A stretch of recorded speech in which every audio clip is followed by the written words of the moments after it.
नमस्ते दोस्तों। आज मैं एक बार फिर आपके बीच लेकर आया हूँ एक बेहद ही प्यारी लव स्टोरी। तो इसे कृपया पूरा सुने। ये कहानी है नीलम और विकास के प्यार की कि कैसे मिले वो दोनों। तो आइए इसे मैं और आप साथ सुनते हैं कि क्या है रोहन और अदिति। जब हम 8th क्लास में थे तभी से विकास को अपनी ही क्लास में पढ़ने वाली एक लड़की से प्यार हो गया जिसका नाम नीलम था। प्यार विकास की तरफ से केवल एक तरफा था, तो इसके बारे में नीलम को कुछ भी नहीं पता था। अगर मैं आपको नीलम की खूबसूरती के बारे में बताऊं, तो वो खूबसूरत की एक बला थी जिसको देखकर सुंदरता भी एक बार शर्मा जाए। दरवाजे से जब वो क्लास में आती थी तो ऐसा लगता था कि कोई परी आ रही हो, और विकास पीछे वाली सीट पर बैठकर केवल उसे निहारता रहता था और देख देख कर मन ही मन खुश हुआ करता था, क्योंकि उससे बोलने की हिम्मत तो विकास की होती नहीं थी। नीलम एक अमीर घर की लड़की थी जिसके पिता एक प्रॉपर्टी डीलर थे, और यही बात विकास को परेशान करती रहती थी, क्योंकि विकास के पिता एक अध्यापक थे और उनकी रहन सहन भी बहुत साधारण थी। और इसी वजह से विकास कभी भी अपने प्यार का इजहार नीलम से नहीं कर पाया। लेकिन जब भी वो नीलम को देखता, वो पल उसके सबसे हसीन पल में से एक हो जाता था। पूरे शिद्दत के साथ विकास नीलम से मोहब्बत करता था, लेकिन ये शायद उसका दुर्भाग्य था कि ये प्यार केवल एक तरफा था। वैसे तो विकास की प्रेम कहानी के बारे में उसके घर वालों को पता नहीं थी, लेकिन एक बात से वो बहुत खुश थे कि अब विकास रोज स्कूल जाता था। नहीं तो स्कूल न जाने के लिए पहले उसके पास रोज एक नया बहाना तैयार रहता था। मम्मी पापा तो खुश थे कि बेटा अब रोज स्कूल जाता है, पढ़ाई लिखाई में ध्यान देता है, लेकिन उन्हें कहाँ पता था कि उसकी पढ़ाई लिखाई तो कहीं और ही चल रही थी। अभी तो विकास और नीलम 8वीं में ही थे, लेकिन धीरे धीरे समय बीतता गया और देखते ही देखते उनकी 8वीं भी खत्म हो गई, 9वीं भी खत्म हो गया और 10वीं का अंतिम पेपर चल रहा था। लेकिन विकास का प्यार अभी भी उसके दिल में ही कैद था, दिल से निकलकर नीलम के सामने नहीं आ पाया।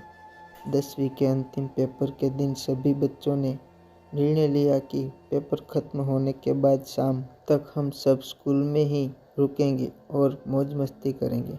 वहाँ पर सब लोग पार्टी कर रहे थे, मौज मस्ती कर रहे थे, लेकिन विकास एक कोने में बैठकर बस केवल नीलम के बारे में ही सोच रहा था और उससे जुदा होने के डर से रो रहा था, क्योंकि उसके पिता 10वीं के बाद उसे कहीं बाहर पढ़ने के लिए भेजने वाले थे।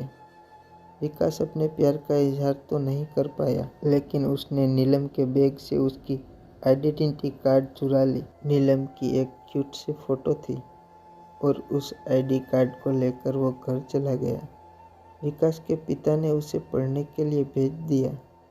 समय बीतता गया और अपनी पढ़ाई पूरी करने के बाद विकास को एक मल्टीनेशनल कंपनी में जॉब भी मिल गई। सैलरी भी अच्छी खासी मिल रही थी।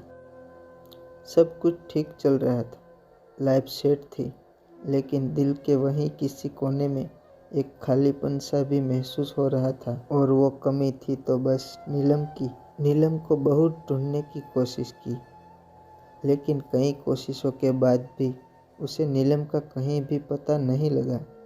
धीरे धीरे समय आगे बढ़ता गया और घर वालों ने एक सुंदर लड़की से विकास की शादी करवा दी, और संजोग बस उस लड़की का नाम भी नीलम था। इसलिए जब भी वो अपनी पत्नी को नीलम कहकर बुलाता, उसके अंदर एक नई सी उमंग की लहर उठ जाती और वो अपने स्कूल के दिन याद करके खुश हो जाया करता। लेकिन विकास ने अपने फास्ट को अपनी पत्नी को महसूस नहीं होने दिया। एक दिन विकास अपने पुराने फाइल्स उलट पुलट कर रहा था और उसमें उसे नीलम की वो स्कूल से चुराई हुई आईडी कार्ड सामने आई, जिसे देखकर फिर से विकास की यादें ताज़ा हो गई। इतने में विकास की पत्नी कमरे में आ गई और उसने देख लिया कि विकास किसी की फ़ोटो देख रहा है। पत्नी ने मजाकिया अंदाज में कहा, किसकी फ़ोटो देखी जा रही है चुपके चुपके? ज़रा हमें भी तो दिखाओ। विकास अपनी पत्नी को फ़ोटो दिखाते हुए बोला। अरे किसी की नहीं, बचपन के एक दोस्त की फ़ोटो है। फ़ोटो को देखकर पत्नी बोली, अरे ये तो मेरा आईडी कार्ड है। तुम्हें कहाँ से मिली? ये स्कूल में कहीं गायब हो गई थी और बहुत ढूंढने के बाद भी मुझे नहीं मिली थी। विकास झटके से, क्या ये तुम्हारी फ़ोटो है? पत्नी, हाँ देखो ये मेरी बचपन की फ़ोटो है और यहाँ मेरा नाम भी लिखा हुआ है। विकास ये सुनकर हैरान हो गया और खुशी से, और फिर उसने नीलम को बताई कि 8वीं क्लास में ही वो उसे कितना प्यार करता था, लेकिन इजहार नहीं कर पाया। अपने प्यार को इजहार करते वक्त विकास भावुक हो गया और रोने लगा, और फिर नीलम ने उसको कस के गले से लगा लिया और चुप कराई। विकास बार बार भगवान को धन्यवाद दे रहा था और अपने प्यार को खुल के नीलम के सामने बयां कर रहा था। अगर आप किसी चीज़ को शिद्दत से चाहो तो पूरी कायनात उसे आपसे मिलाने की साजिश में लग जाती है। अब चाहे वो आपका सच्चा प्यार हो, विकास की तरह, या फिर और कुछ। वो मेरे दिल पर सिर रखकर सोई थी, बेखबर। हमने धड़कन ही रोक ली कि कहीं उसकी नींद न टूट जाए। इसी के साथ मैं आपसे विदा लेता हूँ। दोस्तों, कैसी लगी ये लव स्टोरी कमेंट करके ज़रूर बताएं। अगर आपको ये कहानी ज़रा सी भी पसंद आई हो तो इसे शेयर ज़रूर करें, और ऐसी ही वीडियो देखने के लिए हमारे चैनल को सब्सक्राइब करें। धन्यवाद।